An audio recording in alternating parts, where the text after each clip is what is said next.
nada a esconder. O negócio do Flávio é grana, é dinheiro. Eu quero Daniel Vorcaro e Augusto Lima sentado naquela CPMI. Esse é um lado. É o lado da corrupção. Acordo, gente. Não é possível. Né? O eleitor não pode ser tão cínico a ponto de não ver isso. Do outro lado está o filme do presidente Bolsonaro. Por que o filme do seu pai foi bancado pelo Vorcaro? E apesar de você ter dado liberdade, Daniel, antes de cobrar, eu fico sem graça de ficar te cobrando, tá? Porque tá num momento muito decisivo aqui do filme. Sim, tinha um contrato que, ao ele não pagar essas parcelas, tinha uma grande chance de o filme sequer ser veiculado. A democracia precisa sempre ter uma oposição forte. Não essa oposição louca, não essa polarização tóxica.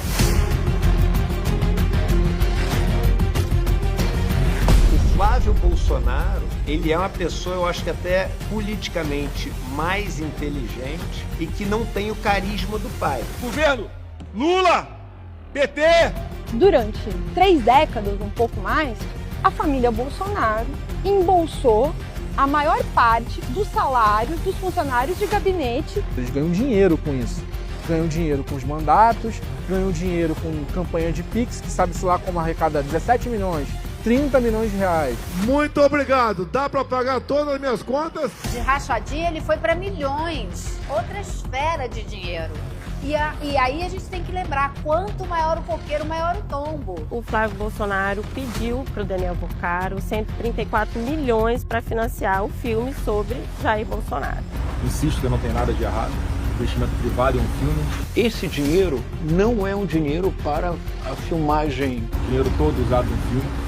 A família Bolsonaro só acredita em quem tem sangue Bolsonaro. Por isso que não querem Michele. É quase uma loucademia de política aquilo ali. Eles me tratam como se eu fosse idiota. Eu sei mais do que eles pensam. Ninguém nunca se bicou ali dentro. A direita vai estar mais unida do que nunca. Flávio Bolsonaro é, para mim, o candidato mais fácil de ser batido pelo presidente Lula. Eu tenho a convicção de que a gente vai resgatar o Brasil, a gente vai ganhar a eleição. E aí o Bolsonaro ligou e falou: vai se fuder, Frota! Quer fuder meu filho, caralho? É um desespero da família pela própria sobrevivência política. Uma união de pessoas covardes que se uniram contra o presidente Bolsonaro. Flávio é um candidato laranja. Boa tarde, pai. Copacabana tá te ouvindo. O Jair Messias Bolsonaro preso, ele fez questão que fosse o filho dele. E eu acho que nesse sentido é uma estratégia que ela sai vencedora de qualquer maneira, mesmo o Flávio perdendo as eleições. Se ganhar a eleição, enfim, ganha tudo. E se perder a eleição, ganha a manutenção da franquia bolsonarista. Eu acho que não reeleger o Lula é o que vai salvar o Brasil e vai salvar o meu pai da prisão.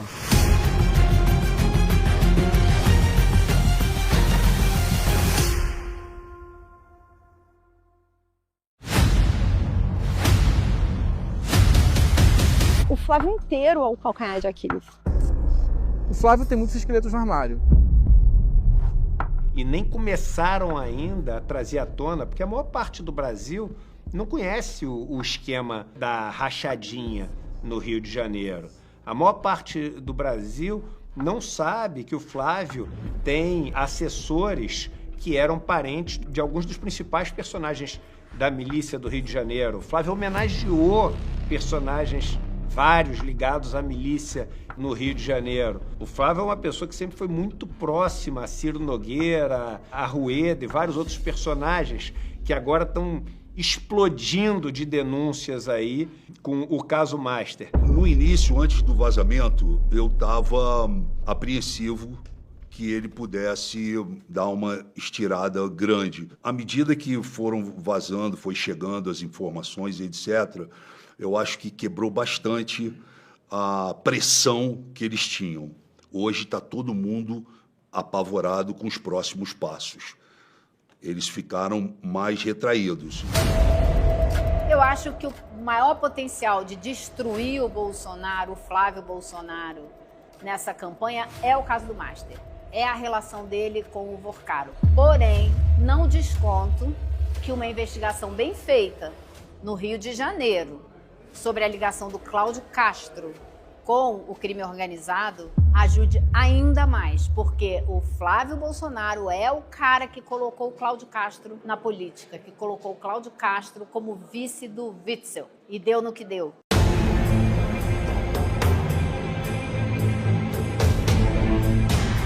O calcanhar de Aquiles do Flávio é para todo lado, né? Eu acho que não fosse isso, não teria um documentário sobre o Flávio Bolsonaro com tanta gente querendo dar entrevista porque tem muito a dizer, né?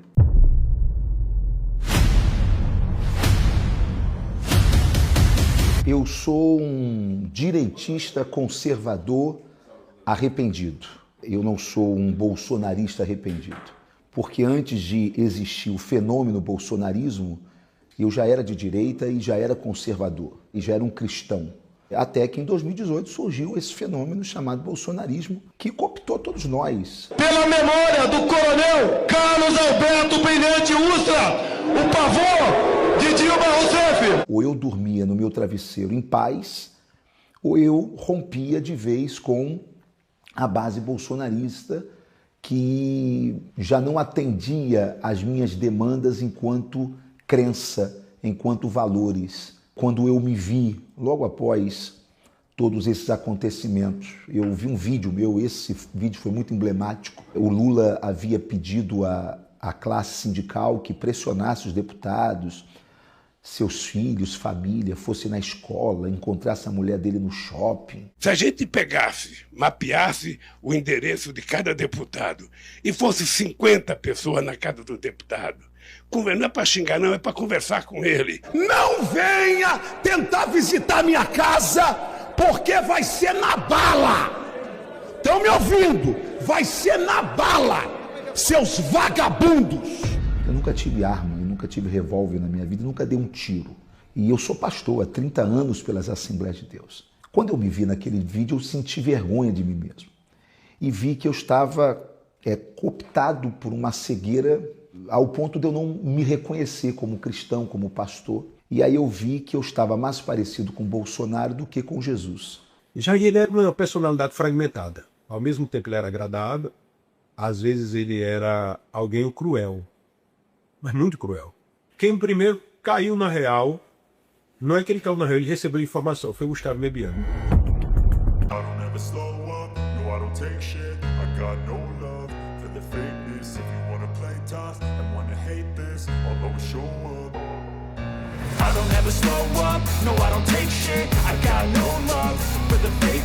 you wanna play tough and wanna hate this, Eu conheci um cara que foi braço direito de Collor, assim como eu e Bebiano foi direto. E esse cara chegou para Bebiano, conheceu e disse: Bebiano, deixa eu te falar uma coisa. Eu já vivi isso que tu viveu. Quando a coisa for afunilando, você e esse cara aí vão se jogar para fora. Aí Bebiano abriu o jogo. Capitão, que ele chamou ele de capitão, eu não estou preparado para ser deixado para trás, não faça isso comigo. Já ia olhando assim, vocês dois estão na minha mão e eu estou na mão de vocês dois. Vamos subir a rampa junto? Porra, daquele jeito dele. Aí Bebiano ficou tranquilo, né? Bebiano disse: puxa, ufa. Aí, cara, eu já vi, eu não senti a verdade não. Depois dessa conversa com o Bebiano, eu fui para o apartamento de Jair. Ele abriu a geladeira calado, pegou uma garrafa com 2 copos de vinho, eu acho que ele tirou coragem para dizer isso. Tornou, aí disse: tu confia em mim? Claro que eu confio, né? Aí ele olhou pra mim e fez: não confio não, só confio no seu pai, viu? Eu não falei pra Bebiano, mas eu vi que o negócio estava errado. Houve, assim, um enlouquecimento de uma parte dessa direita que virou uma direita louca. Virou o eleitor cínico. É um cinismo tremendo você não enxergar o que é o Bolsonaro. Você pode até ter gostado dele, você pode até, né, ter sido enganado, como eu, por um curto período de tempo, fui. Aquele afã de tem que tirar o PT do poder, tem que tirar o PT do poder, e aí quem pode tirar? Eu via os candidatos, o Alckmin era muito melhor, mas ele não tinha o punch que precisava no momento. Então, o único que tinha era a sensação, que eu também tinha, e por isso entrei nesse barco, era o Bolsonaro. Eu tive uma reunião com o Flávio Bolsonaro e o Jair Bolsonaro na casa do Flávio Bolsonaro, no apartamento dele, e acabou. Por quê? Porque quando eu cheguei na casa do Flávio, eu vi que ele era ladrão na hora. Porque era absolutamente incompatível o lugar que ele morava, as obras de arte que ele tinha em casa, os móveis, o lavabo da casa dele. Eu falei: nossa, esse cara é milionário.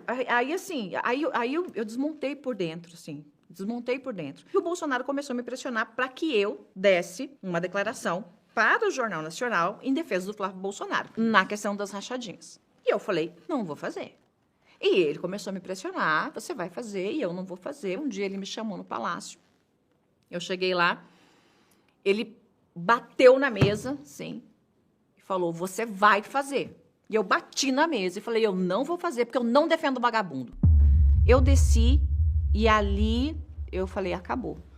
Não tem como ficar. O Paulo Pimenta, ele sobe lá no lado da esquerda e começa a falar, e aí tava, o caso do Queiroz estava explodindo, estava no ápice. Não era só o Fabrício Queiroz nomeado no gabinete do Flávio Bolsonaro.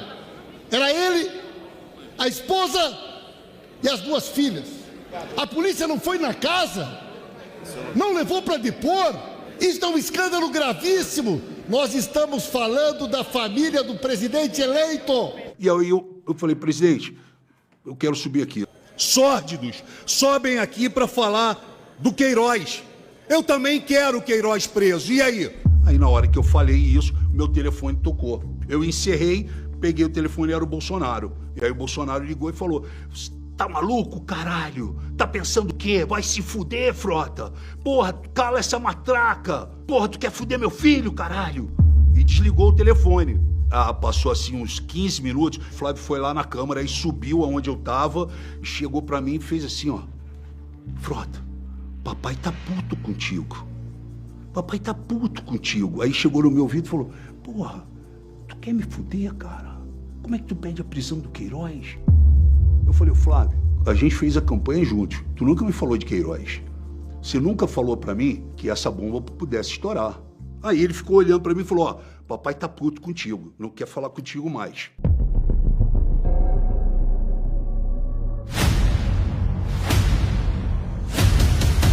O bolsonarismo virou um grande negócio para a família. Para eles, sempre foi um jeito de arrumar uma mamata. Nunca foi sobre servir ao Estado, construir um país melhor. A franquia Bolsonaro tem uma divisão de tarefas. O Carlos Bolsonaro ficou responsável pelas redes sociais, o Eduardo Bolsonaro por relações internacionais e o Flávio Bolsonaro é o PC Farias da franquia. Ele é o homem do dinheiro. O Flávio gosta de dinheiro, amigo. O negócio do Flávio é grande, é dinheiro. Entendeu? O Flávio faz qualquer negócio com dinheiro. E vocês vão ver aí. Família Bolsonaro, na época, antes da presidência. Eles estavam todos aqui no Rio, então era tudo Bolsonaro. Não tinha o mandato do Flávio, o mandato do Carlos e o mandato do Jair. Todos eles eram uma coisa só. E tinha uma divisão de tarefas. E dentro dessa divisão de tarefas, uma das tarefas que ficava com o Flávio era a relação com as polícias. Mas não era qualquer relação com as polícias. Era, sobretudo, a relação com a banda podre da polícia do Rio de Janeiro. Os filhos são a subdivisão da personalidade do pai. O Flávio é a parte malandra do pai. O Eduardo já gostava de facilidade. Ser embaixador nos Estados Unidos, gostava muito de viajar, o que fazia com que o salário de deputado dobrasse. O mais ousado, o que mais vem pro ataque, quer ir pro debate, é o Eduardo. O Flávio Bolsonaro, ele é uma pessoa, eu acho que até politicamente mais inteligente e que não tem o carisma do pai. Eu acho que ele também é um bom operador político e sabe fazer esse trabalho bem, muito melhor do que o Eduardo, do que o Carlos e, obviamente, do que o Renan. Foi duro ver meu pai naquele estado. E o que parece é que o negócio dos Bolsonaro começa com as rachadinhas, evolui para influência política da família e chega no ápice criando a primeira grande franquia política do Brasil, que é a franquia do bolsonarismo. Uma franquia que tem o poder de eleger de vereadores a governadores em boa parte do Brasil.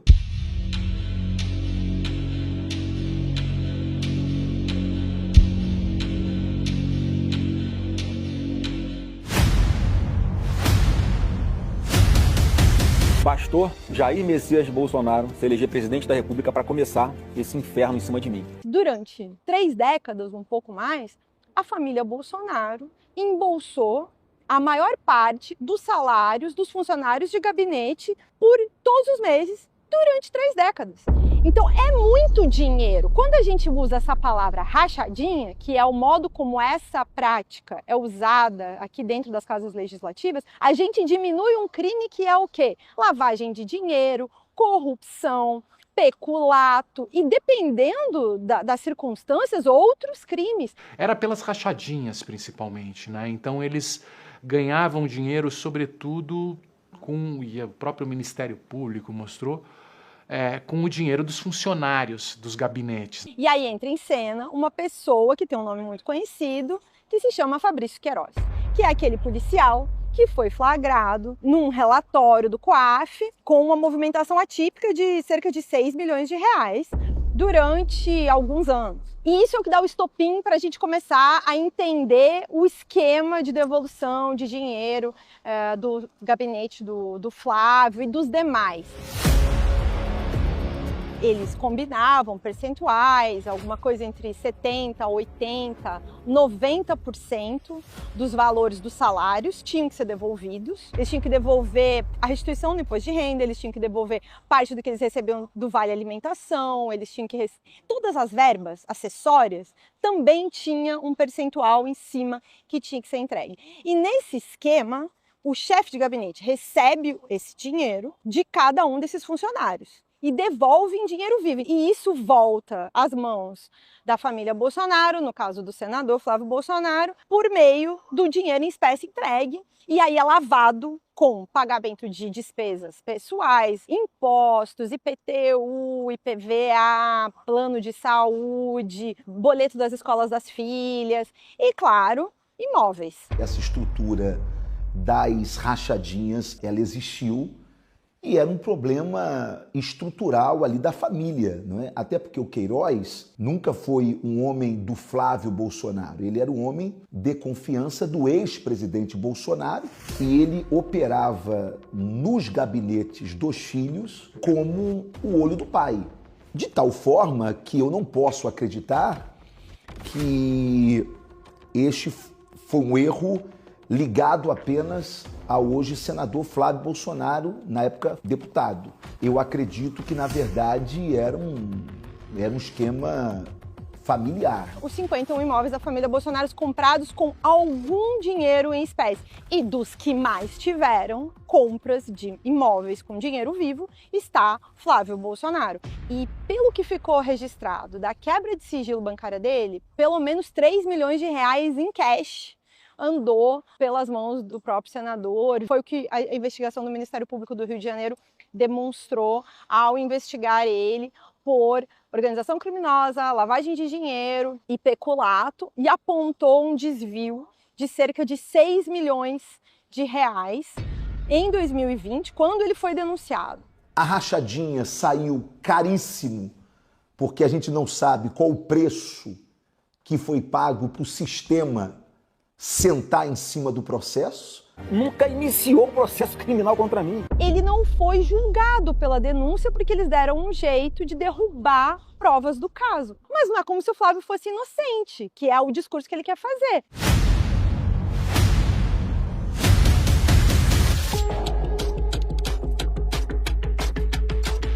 A milícia é um grupo que surgiu no final dos anos 90, começo dos anos 2000, principalmente na zona oeste do Rio, feita por policiais naquela região que estava sendo urbanizada, e eles se colocavam como uma espécie de autodefesa comunitária para não deixar o tráfico e as facções Comando Vermelho, Terceiro Comando, irem da zona norte, centro e sul do Rio para a zona oeste. Então eles tinham uma aura de autodefesa, né? E por causa disso, no começo, eles eram apoiados por alguns políticos e pela comunidade. Com o passar do tempo, eles aproveitaram o controle territorial que eles exerciam nesses bairros para ganhar dinheiro com vários tipos de crime. Então, desde extorsão a comerciante, grilagem de terra, gatunete, gás e depois tráfico de drogas.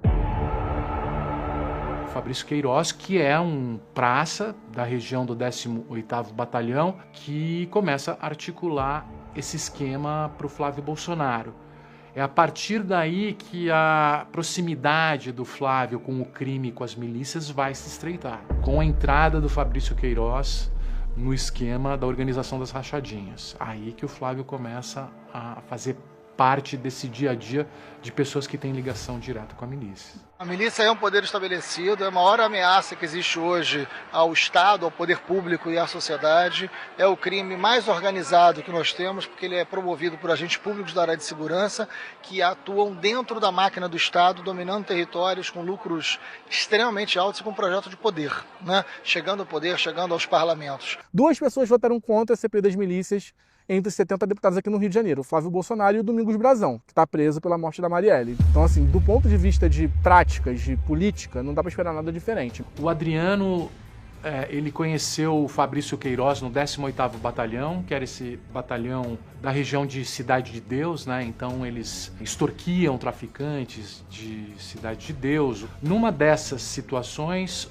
uma pessoa morre e o Fabrício e o Adriano estão juntos no crime, e aí o Adriano é tirado do 18º Batalhão em decorrência dessa situação e vai para um outro batalhão na região de Parada de Lucas e Vigário Geral, que ele é acusado de matar uma testemunha que era vítima de extorsão do batalhão que ele comandava. E aí, por causa dessa acusação, ele é preso. E nesse período ele vai pedir ajuda para o Fabrício, que tem proximidade com o Flávio e com o Jair, que vai no Congresso e faz um discurso em defesa do Adriano da Nóbrega, fala que é um herói da polícia. Depois o Flávio vai lá e entrega a medalha para ele no presídio Tiradentes e tal.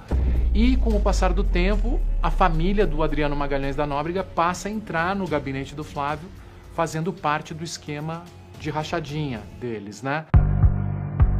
E eu, como conhecia a história, sabia que eles estavam sendo injustiçados, eu, para marcar a posição, em homenagem ao grande policial que ele sempre foi, eu dei uma medalha Tiradentes para ele dentro do presídio, dentro do BEP, Batalhão Especial Prisional, lá em Benfica.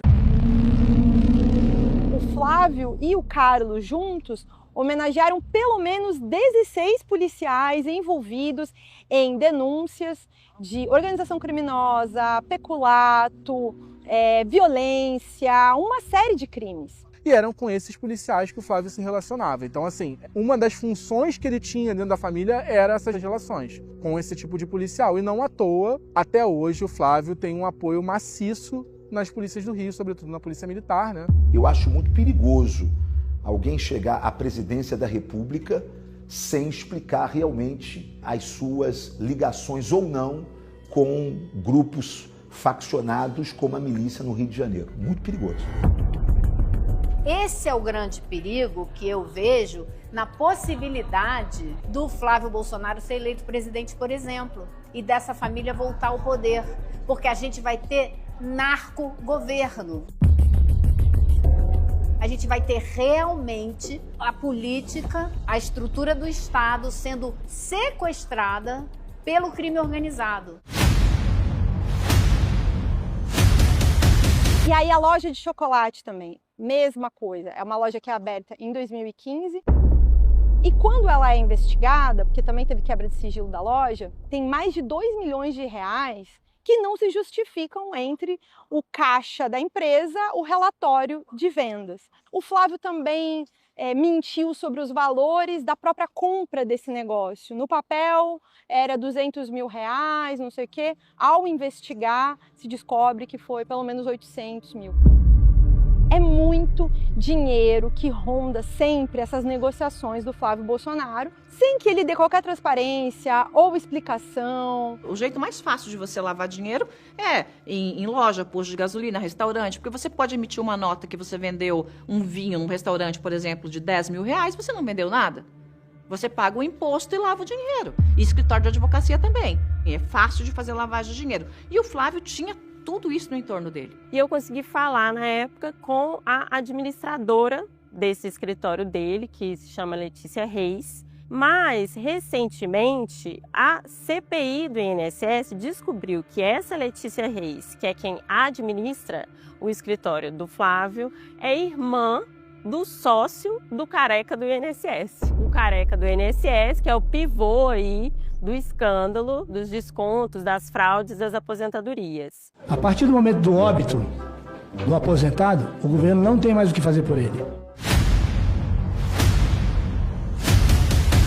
O Flávio é um cara extremamente apagado. Eu desafio, eu tenho feito isso nas minhas redes sociais, alguém em 5 minutos me falar 2 bons projetos que o Flávio Bolsonaro fez para o país, como senador. Ninguém consegue me responder isso, nem ele próprio. O Flávio, ele passou 8 anos aqui no Senado, né? E ele só conseguiu aprovar 2 projetos que têm o nome dele, que ele não é autor de nenhum dos 2. Ele tinha a faca e o queijo na mão para se destacar aqui dentro. Ele era o filho do presidente, ele podia reivindicar a liderança do partido. 4 senadores só. Mas sabe por que não é? Porque dá trabalho. A senadora Soraya Tronic, que foi uma dessas 4 pessoas eleitas pelo mesmo partido que ele, me contou que ele vinha nas reuniões, quando ele aparecia, porque não era comum aparecer, ele sentava 2 minutos e ia embora. Então ele é conhecido como um medroso, como um cara que não se coloca, que não é um articulador, ou seja, é um 0-1 à esquerda.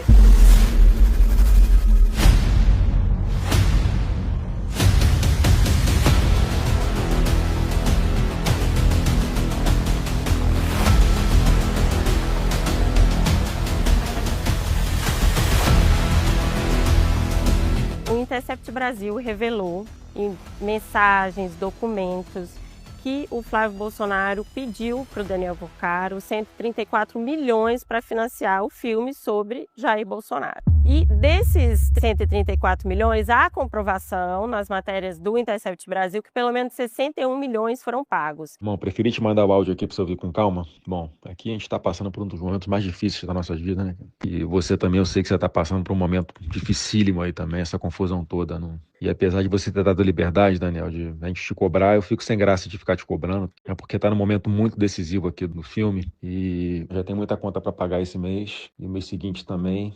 E agora que é a reta final, que a gente não pode vacilar, não pode não honrar com os compromissos aqui, porque senão a gente perde tudo, cara. Desculpa o áudio longo aí, tá? Um abração, fica com Deus, cara. E as mensagens são reveladoras porque elas mostram uma relação de proximidade. Não são conversas de um senador que pede para um empresário um patrocínio. O filme do presidente Bolsonaro recebeu investimento privado de alguém que na época não tinha absolutamente nada que pudesse desabonar a sua conduta, inclusive premiado, as suas empresas premiadas, como exemplo de compliance.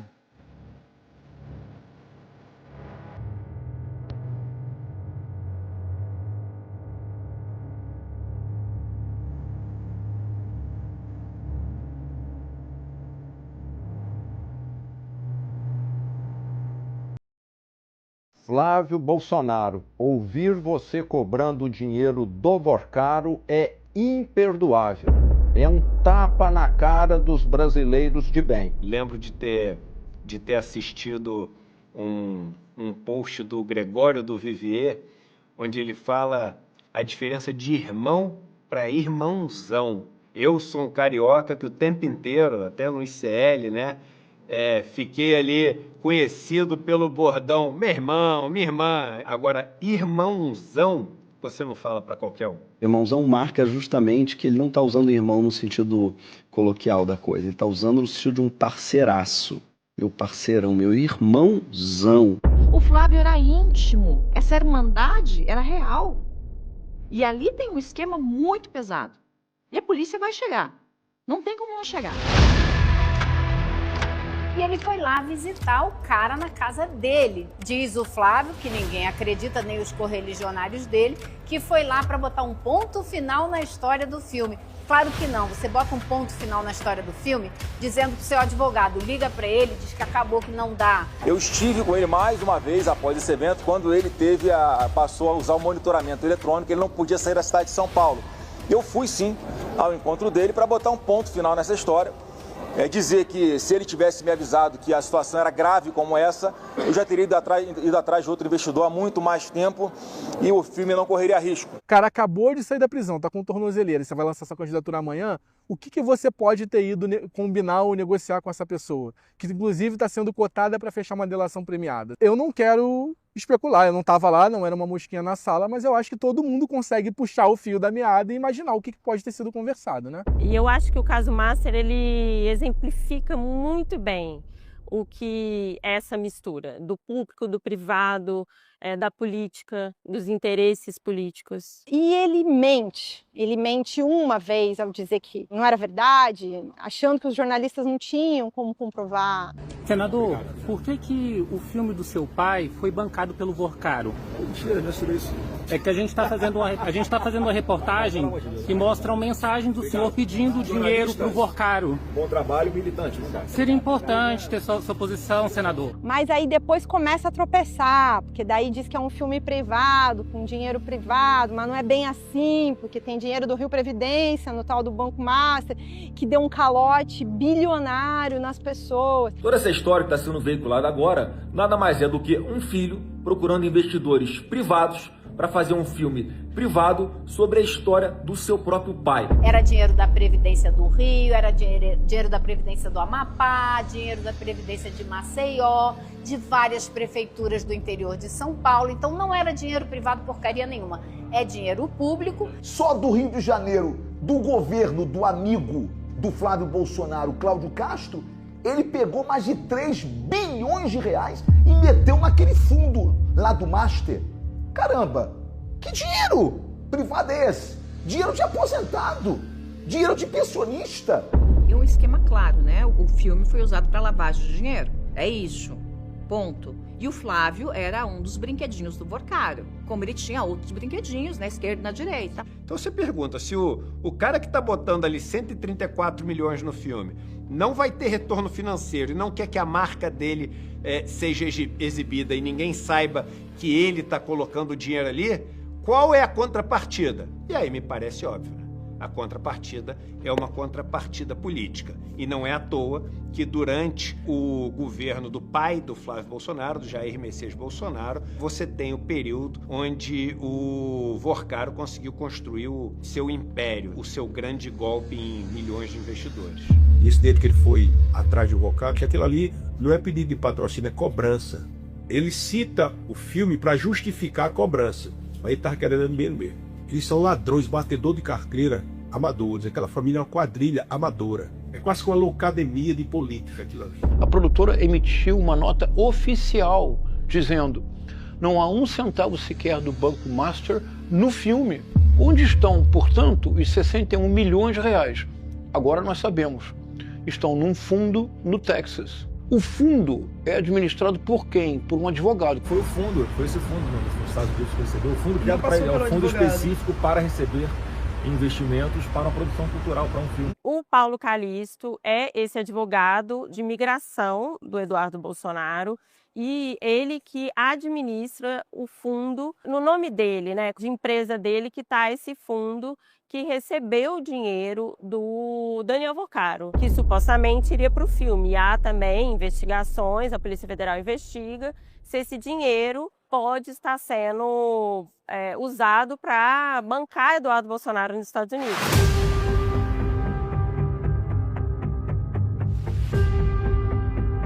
E esse dinheiro, que já se sabe, não tem mais o que se questionar, que foi para esse fundo, esse advogado ligado a Eduardo, e que vocês vão ver que Eduardo vive exclusivamente desse dinheiro. Ele viaja para cima e para baixo, ele viaja em avião de primeira classe, e ele disse para a revista Piauí que eram doações.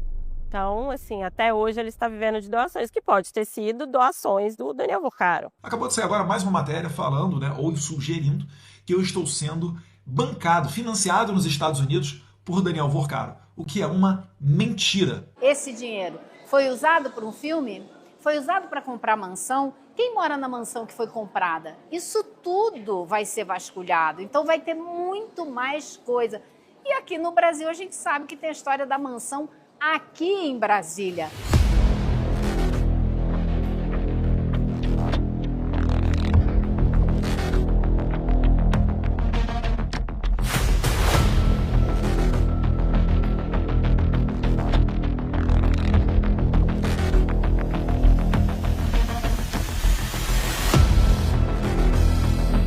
Dele é uma mansão por baixo 10 milhões de reais, por baixo. E foi paga em parte com dinheiro em mala, porque eu sei, eu tenho fontes que me disseram à época, foi pago com mala de dinheiro, dinheiro vivo. Antes mesmo do escândalo do Master envolver o Flávio Bolsonaro, já tinha aparecido o Ciro Nogueira no escândalo do MASSE, que já respingou na candidatura do Flávio. Porque o Ciro foi ministro da Casa Civil do governo de Jair Bolsonaro e era um possível candidato a vice. Então você tem o dono do Centrão, que é o Ciro. Não tem como você receber uma mesada de 300 mil por mês de um banqueiro que está mais enrolado do que qualquer outra coisa e você não ser preso. Você tem o Jacques Wagner. E, gente, dá uma esticada aí que vai dar muita coisa. A trilha do dinheiro, o caminho do dinheiro tem que ser muito bem seguido, muito bem pesquisado, porque é aí que caiu o Al Capone, não é?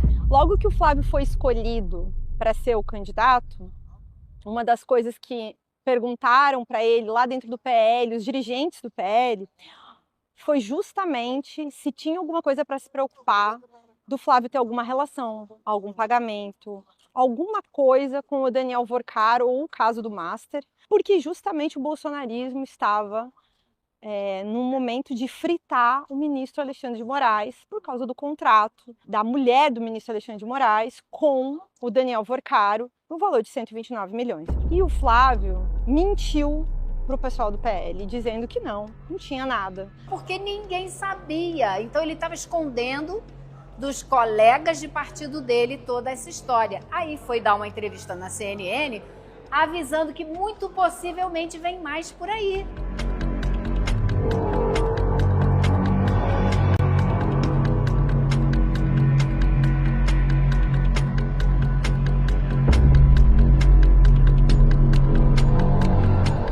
Graças a Deus, eu sou muito bem recebido por onde eu passo, tiro foto com todo mundo que me pede, eu não tenho como saber quem é aquela pessoa que está tirando foto comigo. Eles estão seguindo o rastro do dinheiro. É uma franquia para continuar sugando o Estado com emendas, com dinheiro do fundo partidário, né, para continuar ganhando dinheiro, porque o que move esse clã não é tanto o poder, e sim o dinheiro que você pode conseguir com o poder.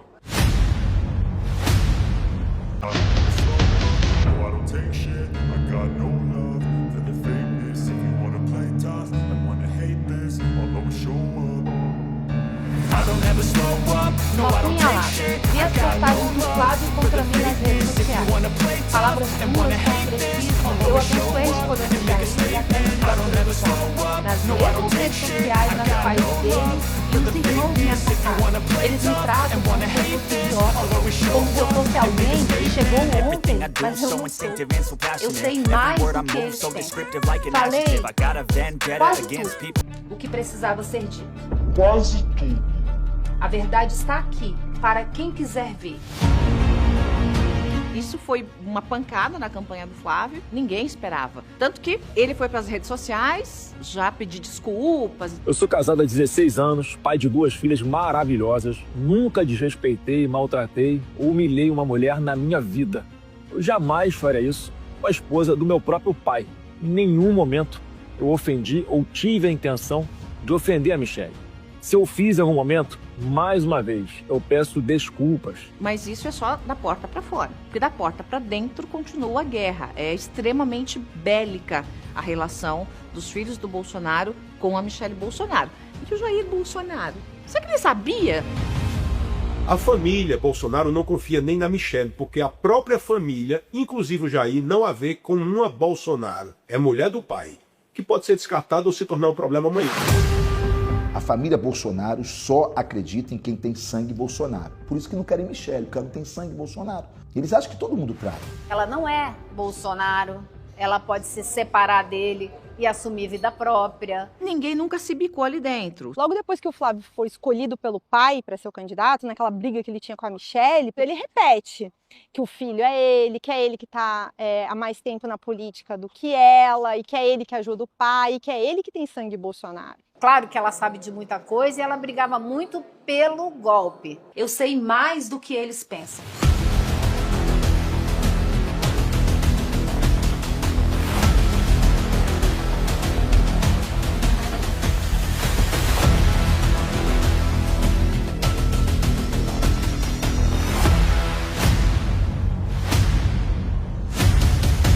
Pegar um cara que não fez nada de errado, um cara correto, honesto, e tratar desse jeito como se fosse um marginal.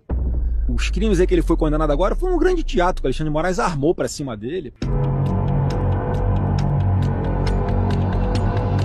Se o Flávio Bolsonaro for eleito presidente na República, quem vai sentar na cadeira é o Jair Bolsonaro. O Flávio é um candidato laranja. O momento é de arregaçar as mangas, deixarmos de lado as possíveis diferenças e cada um se empenhar pelo nosso pré-candidato à presidência, Flávio Bolsonaro. Meu pré-candidato, meu porta-voz, assina Jair Bolsonaro. É um candidato que está sendo colocado para salvar a pele do pai. É um desespero da família pela própria sobrevivência política. Ele é uma marionete do pai. Ele é um candidato laranja de Jair Bolsonaro.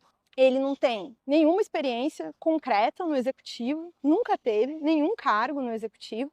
Toda vez que é pressionado publicamente, ele fica tenso, nervoso, não responde ou até desmaia, como já vimos quando ele foi candidato a prefeito aqui no Rio de Janeiro. De que forma o senhor pretende trabalhar em conjunto com os outros municípios da área metropolitana? Está passando mal. Está passando mal. Por favor. Não dá para continuar. Está passando mal. Os assessores podem, Ele está passando mal, por favor. E ele foi embora, porque não conseguiu voltar para o debate. Saiu todo sujo, todo borrado. Amarelou mesmo. Na segurança pública, que é onde ele tanto quer dizer que ele tem experiência, a experiência dele foi homenagear bandido. Flávio, ele vai vender tudo, ele vai negociar tudo. Eu não tenho medo e receio nenhum, e sem afirmar, ele vai governar com o Centrão, coisa que o Centrão não consegue com Lula. Lula não negocia autoridade. Lula negocia o poder. Vamos governar juntos. Ok, isso todo mundo precisa fazer em uma democracia. Agora, ele não negocia autoridade. Eu acho que o primeiro é a transformação do Estado em instrumento do crime organizado. O segundo é a destruição completa do Estado como veículo de promoção de bem-estar mínimo, ou seja, é o fim de SUS, é o fim da educação pública, né? É o fim de investimento para gerir crescimento. Tudo isso que a gente sonha que o Brasil precisa ter para um futuro melhor é a destruição disso tudo, somado ao tráfico, ao crime organizado, tomando conta do aparelho do Estado. Mas o Flávio Bolsonaro, quando foi no CPAC, ele disse com todas as palavras: o Brasil é estratégico para o futuro dos Estados Unidos.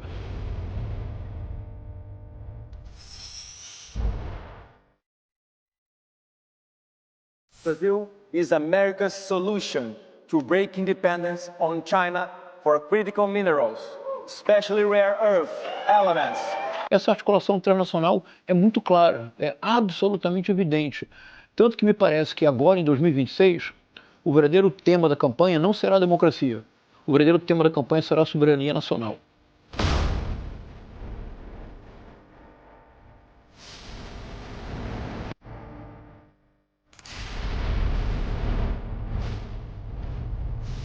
Aí alguns ficam atirando pedra de braços cruzados, torcendo para que não dê certo. Eu fiz a minha parte, agora cabe ao governo americano tomar a decisão. Ô Flávio, você não tem senso de ridículo não? Que rebolada é essa, cara? Você precisa rebolar para explicar muita coisa. Presta atenção, cadê os 61 milhões do filme Dark Horse? Rebola aí para explicar. Ciro Nogueira, né? Mesada do Vorcaro, seu irmão lá do filme. E aí, rebola mais aí, mas rebola e explica.